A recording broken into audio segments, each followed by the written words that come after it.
Hosted by you/too many pets. My 27M girlfriend, 24F, loves animals. She is a legal secretary for her job and also works as a small animal specialist on the side. She's been a small animal specialist for 4 years, and after getting her real job, she decided to keep her other job for fun. At home, we have 2 dogs and 2 cats. All of them are her pets. Her jobs are highly demanding, and when she isn't working, she's in the den organizing huge dog adoption events. Every 4 or 5 months, she manages to bring about 60 dogs up from high-kill shelters around the US and finds every dog a home. I think that's a cool thing she does, but she literally stays up until 3 a.m. planning flights and managing people to get the dogs securely to the holding center, etc. Then she wakes up at 6 a.m., goes to work until 5 p.m., goes to her other job until 10 p.m., comes home, and repeats the process. On her days off, she takes her dogs to the park or goes on hikes. She lavishes her pets with new beds and the best food, and when she is working, she sends the dogs to daycare, etc. As you can see, her days are filled with animals, and I feel like I'm not even a part of this relationship. When she isn't with animals, she's reading or doing her own thing. We've been out to dinner together maybe twice in the past month. She isn't distant or rude, she always lets me in on what she's doing and asks if I want to help or if I want to go to the park with her or on a hike, but I don't want to because it's always about the animals and not me. Anyway, last night before we went to bed, she said she was thinking about getting a tree frog to put in the den because she really liked the calming presence they give off. I just think that was the straw that broke the camel's back because I told her that's insane. I told her I'm tired of all the animal stuff she's involved in. I told her she needs to grow up, and I told her absolutely no to the tree frog idea. At first, she was quiet, but then she said something about how animals are her passion and that what she does isn't stupid. She said she'll never get tired of animals and pointed out that I have my own hobbies too that she doesn't think are stupid or childish. She then said that tree frogs are close to nothing maintenance-wise and that they're just pretty. Then she started getting upset, cried, and left the room. When I woke up, I found her asleep on the living room floor with the dogs. It's not like we're being overrun with animals, but the amount of them in my life is aggravating. She even brings random lizards home and nurses them back to health. Isn't this all a little insane?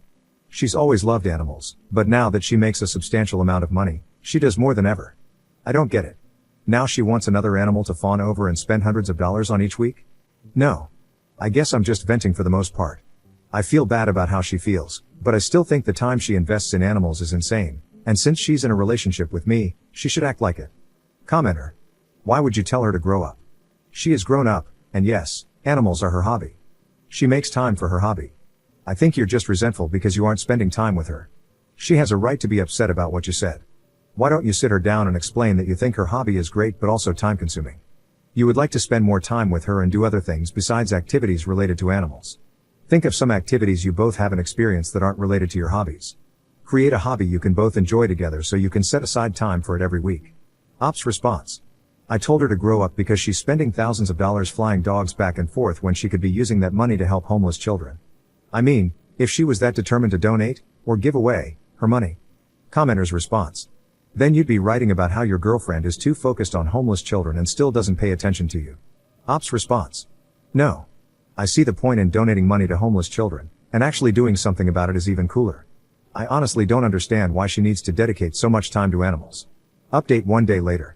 After reading comment after comment about how I didn't support my girlfriend or care about her passions, I started to see where I was wrong. I do care about her passions. Personally, I am burnt out on animal care. I should have communicated that better instead of blowing up on her. I still, no matter how many protesting comments I get, will never understand why she donates so much money to just animals and not anything else. That was why I told her to grow up. That, and I think her passion for animals is childish, sort of in the way that kids love fairies or mermaids. I feel like it's a phase she never grew out of. I love dogs too, but her deep love of animals is something I overlooked because she always had good jobs, and she is very pretty. I think a lot of people were misguided in calling me a douchebag simply because I miss spending time with my girlfriend. No, I am not jealous of lizards. I think it's absurd to come home and find her bandaging up some lizard's foot, or open up my fridge to find a tub of mealworms for said lizard. I've always loved how dedicated she was to things. Whatever she's doing, she's giving 100%. I just wish she directed that passion to things that really matter. Helping animals is nice and all, but it's not really changing the world.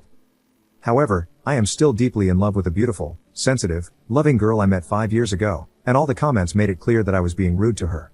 So I wrote her an apology letter and went to the nearest pet store to get her a tree frog. I got the tank, lamp, and even crickets. I set up the whole tank in the den where she wanted it and named the tree frog Jinx. I thought my apology and buying the tree frog would help her see that I care and that her passions are cool. Anyway, I waited for Jessica to get home, and finally, when she did, I told her to go look in the den. She still seemed upset and said, "Thank you for the tree frog. I actually bought one before I got off work and had a friend set up the tank for me. It's in my car, I'm gonna go get it. Thank you." She brought the tank in and asked if we could talk for a little bit in our room because she had some things on her mind. She said she didn't want to jump to conclusions, but our relationship wasn't heading in the direction she wanted, and maybe I should find someone more suited to what I like, maybe a quieter, less busy life. I explained to her that I love her deeply, I just want her to tone down her animal life. She said she can't because it's not only her passion, but all the money she makes from being an animal specialist goes to the animals for adoption, vet care, housing, and money to the people who foster the animals when she can't. She said if she toned anything back, she would lose a huge part of herself, and I thought she was being extreme. I told her I loved her, and if that's her choice, then I'd respect it. She said she loved me too, but my actions showed I can't and won't support her. She then referred to many times in our past when I refused to show up to her adoption events, and most memorable for her was when I wasn't there when she was accepting an award.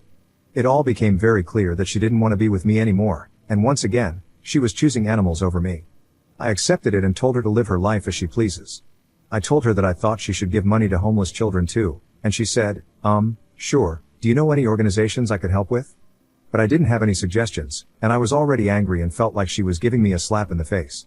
She said that I was missing the point. We ended the conversation shortly after that with us splitting up, and her saying there are things in life that I don't understand, and she can't make me understand. It's just as frustrating for both of us. I agree with her about the frustration part. She said that I can spend as much time as needed to clear my head and that I'm allowed to stay here until I find a new place to live. Unfortunately, the house is hers, and life is going to be weird to adjust to alone. But she's right that it will be less busy and quieter, which I'm excited about and looking forward to. I am also happy about not having to share my home with a tree frog, her 2 dogs, 2 cats, and whatever other critter she brings home for the night. Commenter. Oh crap, it's not even your house? I thought it was at least shared. You tried to tell an animal lover, who helps more than most, not to get another animal in her own home. You're a special kind of stupid.